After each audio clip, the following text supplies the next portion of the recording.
قرآن میں یوں بھی ہے انما الخمر والمیسر والانصاب والازلام رجس من عمل الشیطان.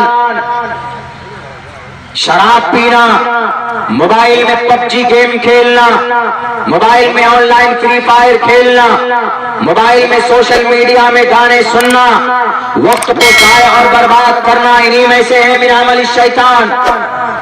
نوجوانوں، اگر آپ کی زندگی میں نماز نہیں ہے تو آپ کی جوانی بیکار.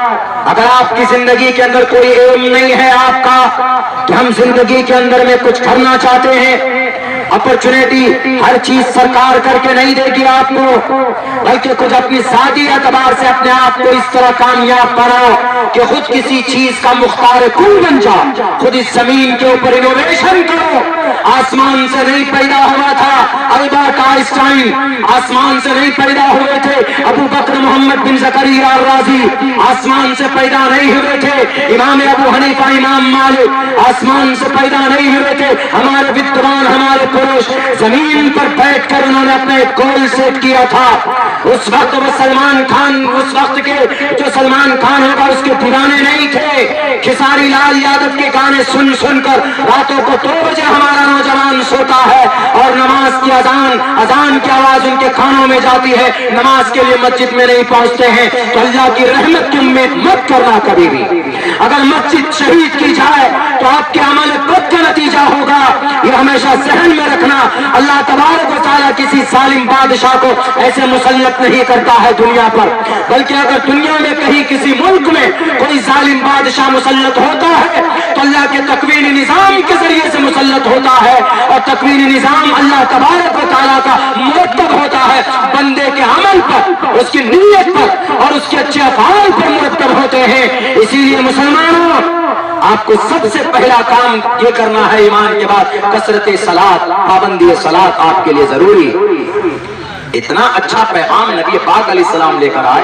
دنیا اگر سوال کرے آپ سے کہ ارے آپ نبی کو کیوں مانتے ہو، نبی کو مانو گے تو کامیاب ہو جاؤ گے، آپ کہیے کہ بالکل ہم نبی سے اگر محبت، ہم اپنی جان اور اپنی مال و دولت سے اگر زیادہ محبت نہ کریں تو ہم مومن ہی نہیں ہیں. لا یؤمن احدکم حتی اکون احب الیہ من والدی وولدی والناس اجمعین. اللہ کے نبی فرماتے ہیں کہ سب چیزوں سے زیادہ محبوب میں ہونا چاہتا ہوں. یعنی آج نبی محبت ہونے کا مطلب کیا ہے؟ من احیا سنتی عند فساد امتی فلہ اجر 100 شہید. ایک سنت پر اس وقت اگر عمل کرو گے تو 100 شہیدوں کا ثواب ملے گا. اللہ کے نبی کا حکم صرف ثواب حاصل کرنے کے لیے نہیں بلکہ برائی سے خاتمے کے لیے اپائے بھی. جیسے یہی چیز دیکھ لیجیے، ڈاکٹر اہانا والا معاملہ دیکھ لیجیے، آپ کو بات سمجھ میں آ جائے گی. ڈاکٹر اہانا کو جو اس ایک آدمی 5 مرتبہ اس کا بلاತ್ಕಾರ کرتا ہے، بتائیے ایک آدمی 5 مرتبہ، اور صرف بلاತ್ಕಾರ پر اکتفا نہیں کرتا بلکہ اس کی ریڑھ کی ہڈی توڑ دیتا اور اس زور سے اس کو گھونسا یا تھپڑ مارتا ہے کہ اس کا جو چشمہ ہے، اس کا جو شیشہ ہے وہ آنکھ میں گھستا ہے اور پوری آنکھ اس کی ختم ہو جاتی ہے اور اس کی کلائی توڑ دی گئی. میرے بھائیوں، یہ ایک عام آدمی کر سکتا؟ بالکل نہیں کر سکتا. جب تک آدمی اس نے شراب نہیں پی، ایک نہیں، ہر دن 1 یا 2 پیک پیتا تھا، 1 یا 2 بوتل پیتا تھا، اس دن تو اس کم وقت نے 5 بوتل شراب پی اس نے، ظالم نے. تب جا کر اس نے اس واردات کو انجام دیا. 2 باتیں اس CBI نے لکھا. ایک بات تو یہ لکھی وہاں پہ کہ زیادہ شراب پینے کی وجہ سے حیوان بنا، کچھ دکھا نہیں اور اپنی حوث کو پورا کرنے میں رہا، اس لیے اس کے ساتھ میں اتنی گھنونی حرکت کی. 1 نہیں، 2 نہیں، 3 نہیں، 4 نہیں، 5 مرتبہ. مرنے کے بعد 4 مرتبہ اس بیٹی کی ریپ کرتا، اس کی عزت لوٹتا. اور دوسری بات کیا لکھی؟ دوسری بات یہ لکھی کہ ڈاکٹر اہانا کو اکیلی نہیں رہنا چاہیے، اس کو کسی نہ کسی کو ساتھ میں رہنا چاہیے. دونوں باتیں کہاں کی ہیں؟ اللہ کے نبی علیہ السلام کی زندگی میں ہے کہ نہیں؟ اللہ کے نبی نے شراب کے بارے میں کہاں بھی سو بتا رہا ہوں، اور قرآن میں تو ہے ہی. نص قطعی انما الخمر والمیسر، خمر شراب من عمل الشیطان رجس من عمل الشیطان. گندی چیز شیطان کا عمل ہے شراب پینا. لوگ خامخواہ قرآن پر اعتراض، قرآن پر الزام. کچھ نہیں ہے قرآن میں، کچھ نہیں نبی کی زندگی میں. یہ تو صرف داڑھی اور ٹوپی داڑھی بڑھانے والی بات ہے. ٹوپی والا یہ نبی کو مانتے ہیں، کچھ ہے ہی نہیں. آج بھی اگر ان باتوں پر عمل کر لیا جائے، 1 منٹ میں 45 45 रेप के वारदात होते हैं। अगर नबी की बात पर अमल कर लिया जाए, दुनिया के किसी मुल्क के लोग अगर कानूनी एतबार पर नाफिज कर दिया जाए, अब्दुल्ला 100 बार कसम खाकर कहेगा तो हानिस नहीं होगा। 1 मिनट में 45 रेप होता है ना, 45 मिनट में एक भी रेप नहीं होगा। इंशाअल्लाह तबारक व तआला नबी की बातों पर अमल करके देख लिया जाए। दुनिया के अंदर शराब भी उसने कम वक्त इस इंतजार में था। उसका दोस्त कोई एडमिट था। मैं अक्सर जगहों पे जलसों में इस वाक़े को पेश करता हूं ताकि दुनिया के लोगों की दिमाग में जो भूसा भरा है ना कुरान और हदीस के ताल्लुक से, वो भी दूर हो और एक सबक भी हासिल हो समाज के लोगों को। तो उसने पता क्या किया, उसका एक दोस्त था, वो एडमिट होने आया आरजीकर मेडिकल कॉलेज में। बहुत बड़ा वो कैंपस है उसका। मैं गया हूँ वहाँ पे, तो वो एडमिट हुआ। 2 दिन 3 दिन 4 दिन तक रहा। तो वहाँ का गार्ड था, मतलब वो सिक्योरिटी गार्ड जो होता है किसी गेट का, रक्षक एक तरह से कहिए, लेकिन वही भक्षक बन गया जालिम। जैसे हमारे देश में हमारे प्रोटेक्शन के लिए, हमारी हिफाजत के लिए आर्मी वाले होते हैं, पुलिस वाले होते हैं। अगर यही किसी इंसान को मार दें, अगर यही किसी इंसान पर जुल्म ज़्यादती करें तो आदमी फिर विश्वास किस पे करेगा। तो इसलिए ऐसा नहीं होता, बल्कि हमारे प्रोटेक्शन के लिए होते थे, उनको प्रोटेक्शन के लिए रखा था। लेकिन उसने क्या किया, शराब पीता था। शराब बहुत पी जाती है। कहाँ पर? बंगाल के अंदर में बहुत ज्यादा। भारत में 2 ही 3 स्टेट में शराब पर पाबंदी है, 2 पे, एक गुजरात में, एक बिहार में। इन पे गवर्नमेंट के एतबार से अलाउ नहीं है, ना शराब बेच सकते हैं, ना शराब खरीद सकते हैं, ना बना सकते हैं। लेकिन होम डिलीवरी शायद चालू है हर जगह पर। हम भी देखते हैं ना अपने इलाके में बड़े बड़े लोगों के घरों में कैसे शराब जाते हैं। ईमानदारी से इस पर अमल किया जाए तो बहुत बड़ा फायदा हो समाज और सोसाइटी का। जब वो 2 दिन 3 दिन 4 दिन तक पहुंचा वहां पे, तो वो डॉक्टर को देखता था। डॉक्टर यंग थी, अच्छी थी, शक्ल सूरत, अपनी यूनिफॉर्म में आती थी। मतलब डॉक्टर का यूनिफॉर्म क्या होता है, सफेद रंग के वो चढ़ाते हैं। उसके बाद अपना जो भी यूनिफॉर्म हो अपने हिसाब से नॉर्मल जिंदगी में वो अपने डेली रूटीन चेकअप पे आती। ये कम वक्त एक रोज देखा और देखने के बाद उसको छेड़ता था। मैंने कहा उसी दिन से इसकी नीयत खराब हुई।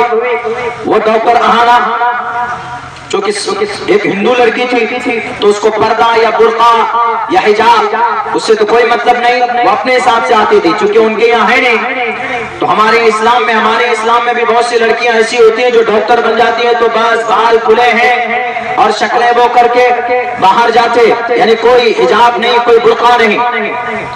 तो वो डॉक्टर अहाना वैसे डेली आती थी। उसको देखकर उसकी नीयत खराब हुई। उसी दिन से वो ये इंतजार करने लगा कि मुझे कैसे इस डॉक्टर के साथ में संबंध बनाना। बहरकैफ 1 दिन 2 दिन 3 दिन गुजरने के बाद जब एक रात वो वहां पे था, रात को शायद 12 या 1 बजे अपने दोस्त पेशेंट के पास, जो उसका दोस्त था, तो डॉक्टर के पास फोन आता उसकी माँ का या बाप का। माँ बाप की इकलौती औलाद थी ये बच्ची डॉक्टर अहाना। डॉक्टर बड़ी डॉक्टर बनने वाली थी, वो अभी प्रैक्टिस में थी। तो उसका फोन आया। माँ ने कहा कि बेटी घर कब आओगी? उसने कहा कि अम्मी आप लोग खाना खा के सो जाएं, हम देर से आएंगे, इसलिए कि हमारी नाइट शिफ्ट है, पूरी रात हमको यहीं पर रुकना होगा। आप लोग फिक्र ना करें, यहाँ पर हमारे दोस्त लोग भी, हमारे सहेली है और हमारे नर्स लोग है, आप लोग आराम कीजिए, हम सुबह को आएंगे या फिर नाइट शिफ्ट मुकम्मल जब होगा तब आएंगे। ये सुनना था। वो शराबी वहीं बैठा था। वो गया फौरन 3 बोतल और चढ़ाता अपनी केबिन में, और 3 बोतल चढ़ाकर जब वो मुकम्मल तौर पर इंसान से हैवान बन गया, जब वो इंसान से जालिम बन गया, जब वो पूरा दरिंदा बन गया, आकर बैठ जाता कुर्सी लगाकर। डॉक्टर अहाना कब निकलती है? रात को 12, 1 या 2 बजे वो अपनी ड्यूटी करके निकलकर अपने दोस्तों के साथ बैठकर खाना खाती है। खाना खाने के बाद उस डॉक्टर ने सोचा कि हमें अब आराम करना चाहिए, बारात बहुत हो गई। वो अपने एक रूम में चली जाती है, कॉन्फ्रेंस हॉल में जाती। उस कॉन्फ्रेंस हॉल में जाती, रहने के लिए कोई बंदोबस्त नहीं, कॉन्फ्रेंस हॉल, उस हॉल में गई और वहां पर जाकर लेट गई। ये कमबख्त जालिम के हैवान, ये दरिंदा उसके पीछे पीछे जाता। आधे घंटे के बाद गया, उसको छेड़ने लगा। उस लड़की ने जब रेजिस्ट की अपनी इज्जत को बचाने की, अपने मान सम्मान को बचाने की, तो उसको जोर से थप्पड़ मारा। उसका शीशा टूट कर उसकी आंखों में घुसा। उस पर भी जब नहीं औरत लड़की ने माना तो उसकी कलाई तोड़ दी और उसके साथ बलात्कार किया। जब वो अपनी जान बचाने की कोशिश में थी, इज्जत बचाने की कोशिश में थी तो इस जोर से गोली मारता, उसकी रीढ़ की हड्डी तोड़ देता। जब वो मर जाती तो उसके बाद फिर 1 घंटे के अंदर 4 से 5 मरतबा रेप करता, बलात्कार करता। अगर वो शराब न पिया हुआ होता, अगर नबी की बात पर अमल कर ली जाती, अगर वो इंसान नॉर्मल हालत में होता तो वो लड़की चीखती चिल्लाती तो डर कर भाग जाता, इसलिए कि उसको खुद भी खौफ सता रहा होता कभी कोई देख लेगा तो क्या कहेगा। लेकिन चूंकि हैवान बन चुका था, शराब की वजह से वो दरिंदा बन चुका था, इसीलिए दुनिया वाले नबी के जीवन पर तलाश करने से पहले नबी की बात पर अमल कर लेते तो इतना बड़ा हादसा सामने वजूद में आता। बस के अंदर 4-4, 5-5 साल निर्भया के 5 उनके शर्मगाह में हाथ डालकर बॉडी से ऑर्गन्स को निकाल लिया था। कौन थे निकालने वाले? वो सब शराबी थे, वो सब कबाबी थे, 1 नंबर के, वो सब के सब पीने वाले, शराब पीने वाले। किसी ने दुनिया के अंदर आज तक शराब की इतनी मुखालफत नहीं की जितनी मुखालफत मेरे नबी पाक अलैहिस्सलातु वस्सलाम ने की, क्योंकि मेरे नबी को मालूम था ये नस्ल ऐसी होगी कि शराब के नशे में बेटी की इज्जत इनके सामने में अपनी सुबर हवस से, अपनी हवस को मिटाने के लिए बेटी की इज्जत की कोई परवाह नहीं होगी। इसीलिए नबी ने कहा ला तशरबिल खमर फइन्नहा मिफ्ताहु कुल्लि शर्रिन। अल्लाह के नबी ने और फरमाया कि अगर तुम सुअर खा लो तो सुअर खाने का अज़ाब तुम पर होगा, नापाक और नजिस है। लेकिन जब तुम शराब पियोगे तो शराब पीकर तुम जब बस्ती में जाओगे तो 40 बस्तियों के ऊपर उसका वबाल उसको भुगतना पड़ेगा। शराब पीने के बाद कोई शराबी बर्तन को हाथ लगाए तो बर्तन नापाक हो जाता है। इसीलिए बताया ताकि शराब से लोगों को नफरत हो, क्योंकि शराब पीकर बहुत आसानी से मर्डर किया जा सकता है, बहुत आसानी से किसी को गाली दी जा सकती। यह है हमारे नबी पाक अलैहिस्सलाम की जीवनी, हमारे नबी का फरमान।